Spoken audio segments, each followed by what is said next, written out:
So, yeah, we can play another one. Yeah, we can play one of the ambient sessions. If it's loud enough.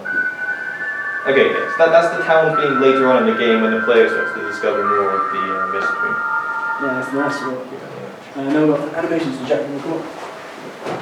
Hi, my name is Jack Stefan. I am the current 3D lead and animation animator for this project.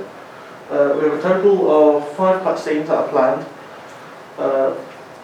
Main cutscene, they arrive in town, they enter pubs and they meet people, and the one at the very end, there's examples.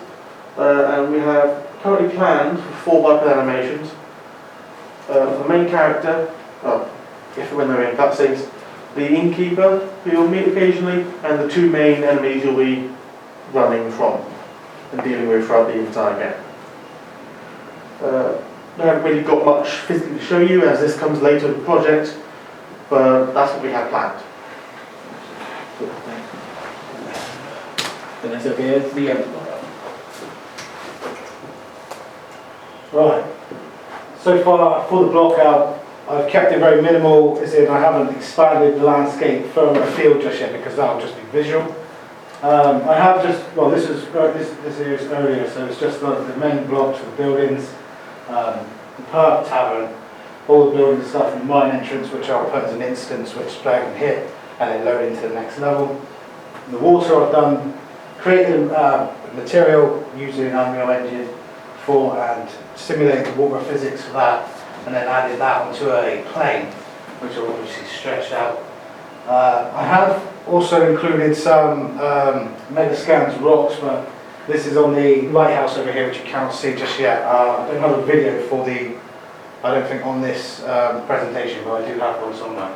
I have worked on AI, which are walking around / running / walking. I'm trying to get them just to walk around more at pace.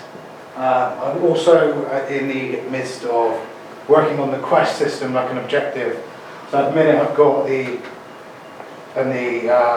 the HUD, basically saying current objective, and I can walk into a trigger box and it's saying, now you've arrived, go look for the nearest phone to let them know that you've just turned up. So I've got that working. I've added in some lampposts and stuff, so I'm working with the lights and all. I know this is all very just generic texture, and I haven't actually got any proper textures, but as a whole, we will be expanding the map and making it more detailed as we move forward with that. Obviously, I don't have any of the 3D models either yet to import and use because they're not ready as of yet. That's that. Thank you. I think that moves us on to monetization. Basically, the game is probably a low-budget PC game. Well, I've actually basically right now no budget, and basically will be released probably likely for Steam or Epic Store, but more likely Steam because they seem a bit more incorporated into like this type of lower budget end of it.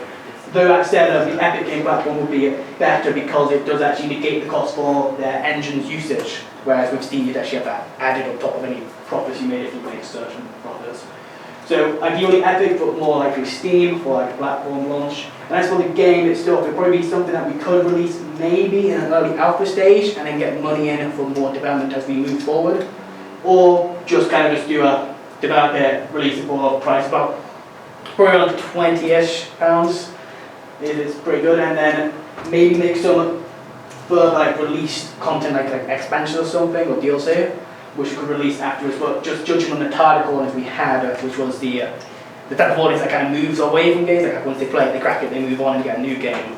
Would that may not be something that's viable considering the target audience? So that's something to consider more or less, but that's a rough idea about the monetization scheme for the game. So, any questions? Okay.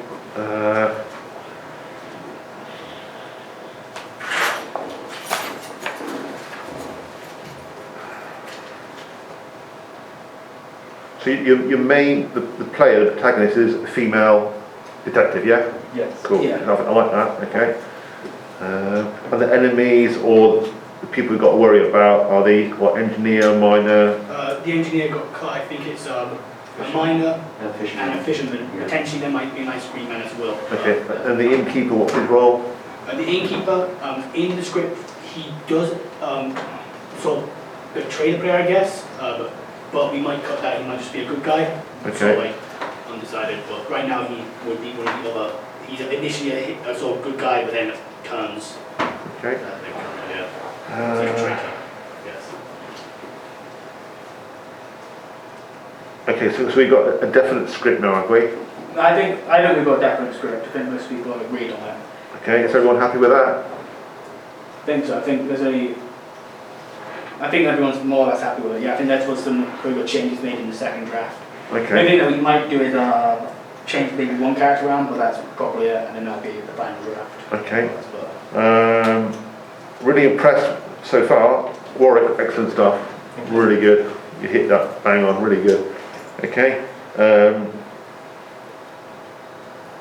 Right, so 5 cutscenes, that seems like a lot. What are those going to be for? I've got my account there. Mostly they're quite small. It's like maybe 10, 15. So I haven't actually like storyboarded, but like in the script, they're literally like, oh, a door opens, bell rings. Sorry, other than that, there's like this one where you get given a glass of like whiskey and the character drinks it, then they sort of stumble back and fall over.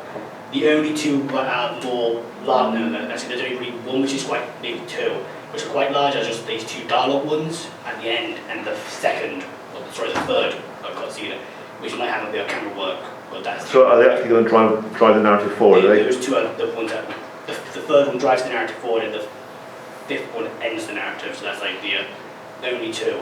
And where are those going to be set? One's inside the pub and one's at the coach drop-off point. Okay, switch all of them, it shouldn't be too difficult, okay. Jack, are you going to be doing all the animation for those characters, are you? Well, me and Robin. Robin, both of you? yes. Okay, cool, okay, I'll say that's a lot, so between 2, that's doable, okay.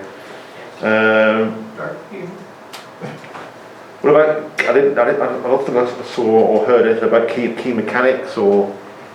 So in the game, mechanic-wise, I think me and Ben had a sort of brief discussion on this sort of in the second week.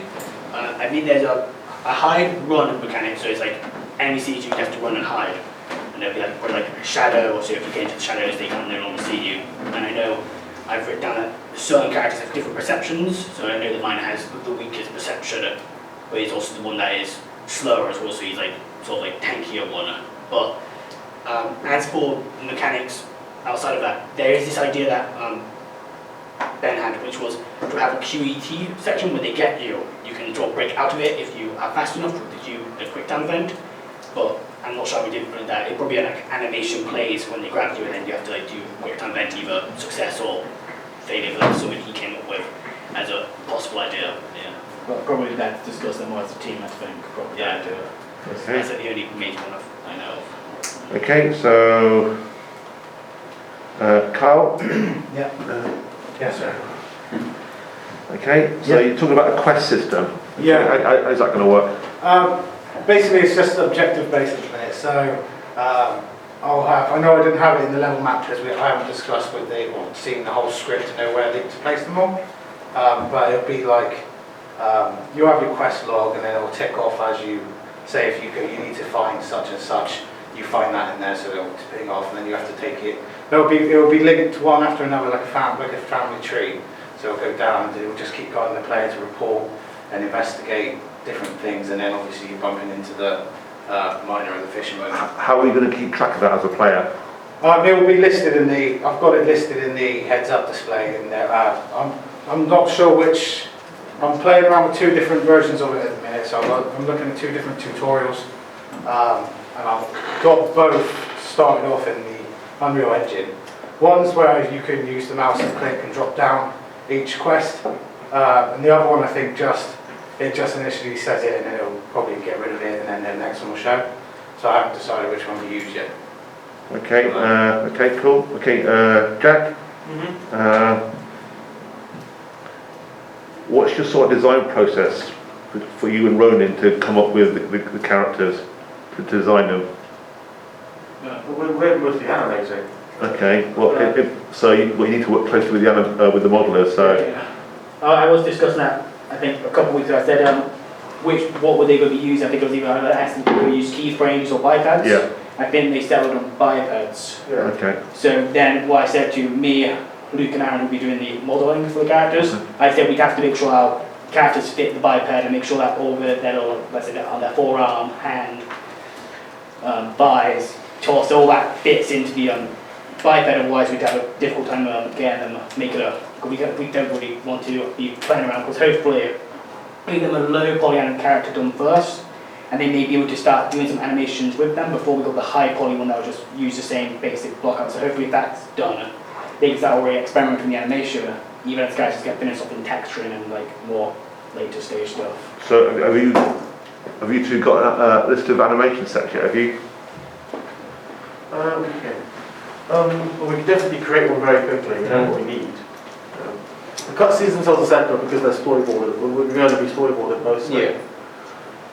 It's probably something that will be added to the asset and folio list. I just need to do a section like player walk and do one for each of the enemies, do a walk cycle for the enemies, attack cycle, an idle cycle for all of them. And it's nothing too complicated, but I just need to make sure I write it down in the asset list. Yeah, Rowan does have one on Discord because he sent it to me a couple weeks back, so it's not finished, but there is like a sort of set of like